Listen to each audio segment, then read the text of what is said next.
Our curriculum is so wide in that it surprised me that the kindergarten curriculum presented themes and ideas that had been a long time since I had even thought about. And when we start with Bible, we use children's Bible, but the language has a depth to it that challenges the students. We're not playing down to a 5-year-old level, and they rise to that, and they are memorizing. My students just memorized Genesis 1, for example, straight out of the Bible itself. And so we put before them language that is good and rich.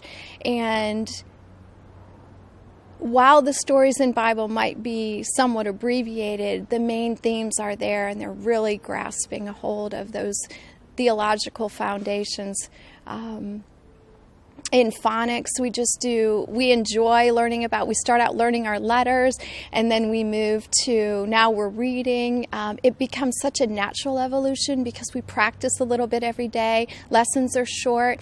Mathematics, we use a lot of manipulatives. I always show the concepts before we ask them to practice them, and so it's just delightful to show them with beans or bars what addition looks like, what subtraction looks like, and they love to be hands-on as they're forming these equations. And the literary element of the kindergarten curriculum I probably cover 3 or 4 stories, full books rather, in literature and tales and fables and read aloud a month. So in that, then, they're getting a varied,